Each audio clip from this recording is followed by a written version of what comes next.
আমার চ্যানেলে তোমাদের সকলকে স্বাগত। আজ আমরা ক্লাস 8-এর রায়ান মার্টিন প্রশ্নবিচিত্র থেকে বাংলার প্রথম পর্যায়ক্রমিক মূল্যায়নের প্রথম স্কুল সলভ করব।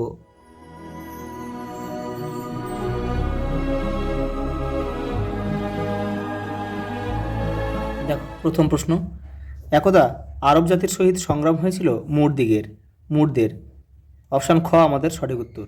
পরেটা দেখো, রাজহাঁসের ডিম আনার দায়িত্ব কে পেয়েছিল? প্যালা। পরেটা দেখো, চন্দ্রগুপ্তকে নির্বাসিত করেছিল কে? ধননন্দ। অপশান ক আমাদের সঠিক উত্তর। দেখো পরের প্রশ্ন, মান 1-এর কিন্তু এটা, এ একটা জাতি বটে, কোন জাতির কথা বলা হয়েছে? এখানে কিন্তু ভারতবাসীর কথাই বলা হয়েছে। দেখো, সেকেন্দার যখন পুরুকে বন্দি করে আনে, তখন সেকেন্দার শাহ পুরুকে জিজ্ঞাসা করেছিল যে তুমি আমার কাছে কেমন আচরণ প্রত্যাশা করো। তখন কিন্তু পুরু নির্ভীক চিত্তে বলেছিল যে একজন রাজার প্রতি রাজার আচরণ। এই কথাই কিন্তু সেকেন্দার শাহ মুগ্ধ হয়ে গিয়েছিল। তাই পুরুর আভিজাত্য আত্মসমনবোধে মুগ্ধ হয়ে কিন্তু সেকেন্দার এই কথাটা বলেছিল যে এ একটা জাতি বটে, অর্থাৎ কিন্তু ভারতবাসীর কথাই বলেছে। দেখো, আফগানিস্তানের সরকারি ভাষা কি? পুস্তু।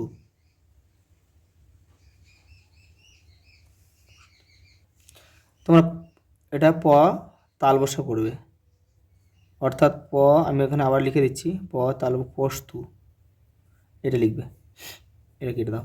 পরেটা দেখো, বনভোজনের বেশিরভাগ সামগ্রী কারা সাবার করেছিল? এখানে লিখে দাও কয়েকটা বাঁদর। পরেটা দেখো, বনভোজনের ব্যাপার গল্পে প্রথম লিস্টটিতে কি কি খাবার ছিল?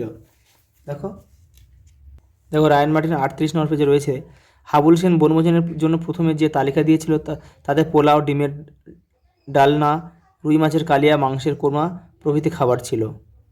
দলবতী টেনিদা এর সঙ্গে যুক্ত করে বলে, মুর্গ, মুসল্লাম, বিরিয়ানি, পোলাও, মশলা, ধোসে, চাও আর কি সামি কাবাব।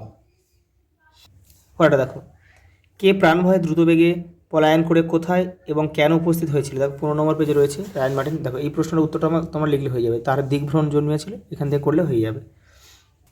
পরের প্রশ্ন দেখো, সহসা আরব সেনাপতির মুখ বিবর্ণ হইয়া গেল। আরব সেনাপতির মুখ হঠাৎ বিবর্ণ হয়ে ওঠার কারণ কি? দেখো 16 নম্বর পেজে রয়েছে। দেখো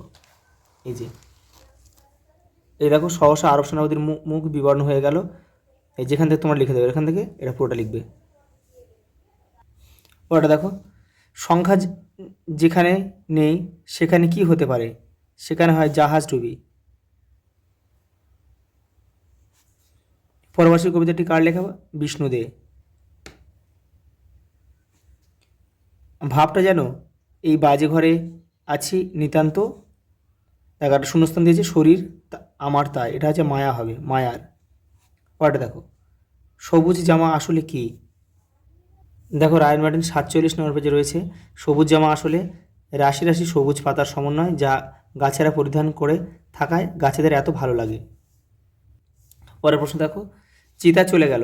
চিতা কিভাবে চলে গেল? দেখো তোমাদের টেক্সটে দেখো, পরবাসী কবিতা দেখে একদম পুরো এই যে তোমরা এখান থেকে লিখবে। দেখো, চিতা চলে গেল কিভাবে? লুব্ধ হিংস্র ছন্দে বন্য প্রাণের কথাগুলি বেগ জাগিয়ে, এখান থেকে এটা পুরোটা লিখে দেবে। পরের প্রশ্ন দেখো, মানধাত্তারই আমল থেকে, মানধাত্তার আমল বলতে কি বোঝো? দেখো, মানধাত্তার আমল বলতে কিন্তু প্রাচীনকালকে বোঝানো হয়েছে, এখানে রয়েছে। দেখো তোমাদের যেহেতু মান 1-এর প্রশ্ন, তাহলে তোমরা এটা শুধু এটা লিখলেই হয়ে যাবে, মানধাত্তার আমল বলতে প্রাচীনকালের কথা বোঝানো হয়েছে। পরের প্রশ্ন দেখো, ময়ূর মরেছে পণ্যে, এই অংশের অন্তর্নিহিত অর্থ কী? এই দেখো, ময়ূর মরেছে পণ্যে, এই কথার অন্তর্নিহিত অর্থ কী? দেখো, ময়ূর সৌন্দর্যে অতুলনীয়, কিন্তু তা শুধু অবলোকনই করেই মানুষ তৃপ্ত হয় না। ময়ূরের নখ থেকে পালক পর্যন্ত সব কিছু মানুষের কাজে লাগে। ময়ূরের পেখম দিয়ে টুপি, তুলি তৈরি হয়, এমনকি ময়ূরের মাংস খুব সুস্বাদু, যা মানুষ খায়।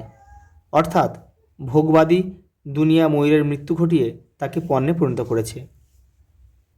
পরের প্রশ্ন দেখো, ভালো মন্দ যাহে আসুক শত্রুর লও সহজে, অংশটির তাৎপর্য লেখো। এই দেখো, রায়ান মার্টিন তোমাদের 12 নম্বর পেজে রয়েছে এটা। দেখো এখান থেকে পড়ে, এখানে যেহেতু মান 2 রয়েছে, এখান থেকে পড়ে তোমরা কিন্তু একটু ছোটো করে লিখবে। পরেটা দেখো, আবার কার্নিসে বসে চাহনিতে তাচ্ছিল্য মজার, তাচ্ছিল্যে ভরা মজার চাহনিতে চড়াই কীভাবে, দেখে নাও।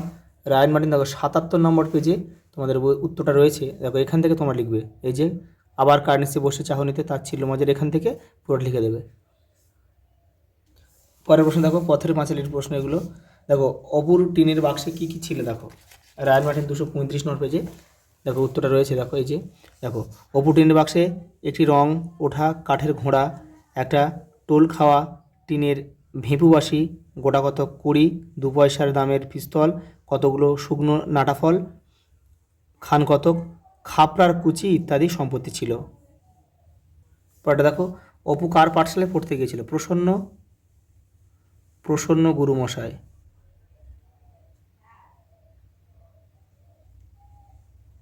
পরেটা দেখো, দুর্গা কোন ফুলের নোলক পড়তে ভালোবাসে, ওর কলমি। পরেটা দেখো, মহাভারতের কোন চরিত্রটি অপুর সবচেয়ে ভালো লেগেছিল এবং কেন, সবচেয়ে ভালো লেগেছিল তোমার হচ্ছে কর্ণের চরিত্রটি। কর্ণের চরিত্রটি সবচেয়ে ভালো লেগেছিল, তার কি জন্য, তার বীরত্ব ও নৈতিকতা।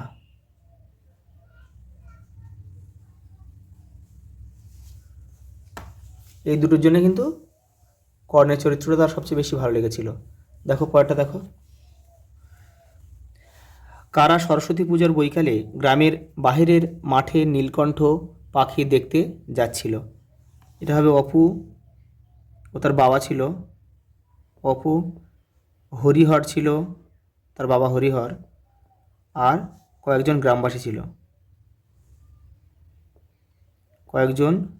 গ্রামবাসী। পরেরটা দেখো, কুঠির মাঠ দেখতে যাওয়ার পথে কি দেখে অপু সবচেয়ে বেশি অবাক হয়েছিল, দেখো বড়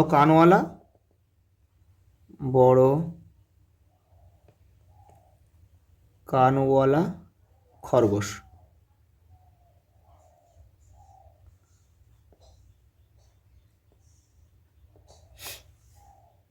পরেরটা দেখো, এটা ব্যাকরণ থেকে দিয়েছে। দেখো পাঁজরগুলি শব্দটির মধ্যে আছে, যেখানে দল ভাঙতে হবে। দেখো পাঁজরগুলি, এটাকে ভাঙা হোক দেখি, জোর গুলি। তাহলে দেখো এখানে রুদ্ধদল একটা, মুক্তদল 3টে, তাহলে দেখো 3টে মুক্তদল, একটি রুদ্ধদল, তাহলে অপশান খ আমাদের সঠিক উত্তর। পরেটা দেখো, কর্ম থেকে করম, এখানে দেখো মাঝখানে একটা র এসেছে, মানে আগমন হয়েছে, তাহলে মধ্য স্বরাগম। দেখো তাহলে এটা খ আমাদের সঠিক উত্তর হবে। শব্দের মধ্যে ব্যঞ্জনধ্বনির সঙ্গে যুক্ত ইকার বা হর্ষকারকে সেই ব্যঞ্জনধ্বনির আগেই উচ্চারণ করার রীতিটি হলো অপিনিহিতি। পরেটা দেখো, দণ্ডায়মান শব্দটির মোট কটি দল আছে, দেখো এখানে দেখো দণ্ডায়মানটা যদি ভাঙা হয় তাহলে এখানে হয় দন ডা ও মান। দেখো 1 2 3 4, 4টি দল আছে, মোট কয়টি দলে 4টি দল হবে, এই যে অপশান খ আমাদের সঠিক উত্তর। দল বিশ্লেষণ করে বিশ্বভ্রমণ আর বোঝাপড়া, দেখো আমি এখানে করে দিয়েছি তোমাদের। দেখো বিশ্বভুবন, দেখো এখানে কিন্তু 4টে দল হলো, একটা মুক্ত দল আর 2টো মুক্ত দল আর 2টো রুদ্ধ দল। দেখো বোঝাপড়া, বোঝাপড়া, তাহলে এখানে কিন্তু দেখো 1 2 3 সব কটাই কিন্তু এখানে মুক্ত দল, 4টেই মুক্ত দল। পরের প্রশ্ন দেখো, ধ্বনি বিপর্যয় বলতে কী বোঝে, উদাহরণ দাও। দেখো 308 নম্বর পেজে তোমাদের বইয়ের উত্তরটা রয়েছে। এই যে দেখো, এই যে ধ্বনি বিপর্যয় বলতে কী বোঝে, এখান থেকে তোমরা এই পর্যন্ত লিখবে আর এখানে উদাহরণটা দিয়ে দেবে। পরের প্রশ্ন দেখো, দল কাকে বলে, দেখো রায়ান মার্টিন 304 নম্বর পেজে উত্তরটা রয়েছে। এই দেখো, বাকযন্ত্রের স্বল্পতম প্রয়াসে কোনো শব্দের যতটুকু অংশ একটি ঝোঁকে উচ্চারণ করা যায় তাকে দল বা অক্ষর বলে। দেখো সার্থক বাক্যে প্রয়োগ করো, নুন আনতে পান্তা ফুরোয়। দেখো এটা তোমাদের ব্যাকরণ বইয়ে রয়েছে, তবুও দেখো ভাষা পাঠে রয়েছে। দেখো আমি তবু এখান থেকে সহায়িকা থেকে দেখিয়ে দিচ্ছি। তোমার 332 নম্বর পেজে রয়েছে, দেখো নুন আনতে পান্তা ফুরোয়। এই যে গত বছর কারখানা বন্ধ হয়ে যাওয়ায় বেকার রবিবাবুর সংসারে এখন নুন আনতে পান্তা ফুরোয় অবস্থা, মানে হতদরিদ্র। পরেরটা দেখো, সমীভবন কাকে বলে, উদাহরণ দাও। দেখে নাও। পরেরটা দেখো, উপনিহিত অভিশ্রুতির একটি পার্থক্য লেখো। দেখো 308 নম্বর পেজে রয়েছে, এখান থেকে কাকে বলে এটা লিখবে, একটা উদাহরণ দেবে, হয়ে যাবে। এই যে উপনিহিতি আর এর নিচে রয়েছে অভিশ্রুতি, কাকে বলে একটা উদাহরণ দিয়ে দেবে, তাহলে পার্থক্য হয়ে যাবে। পরেরটা দেখো, অর্থ লিখে বাক্যে প্রয়োগ করো। দেখো অধিক সন্ন্যাসীতে গাজন নষ্ট। এই যে দেখো, সবাই মিলে হেডমাস্টারের কাছে ছুটি চাইতে যেও না, সবটাই পণ্ড হবে। কথায় আছে অধিক সন্ন্যাসীতে গাজন নষ্ট। আজ এই পর্যন্ত, দেখা হবে পরের ভিডিওতে।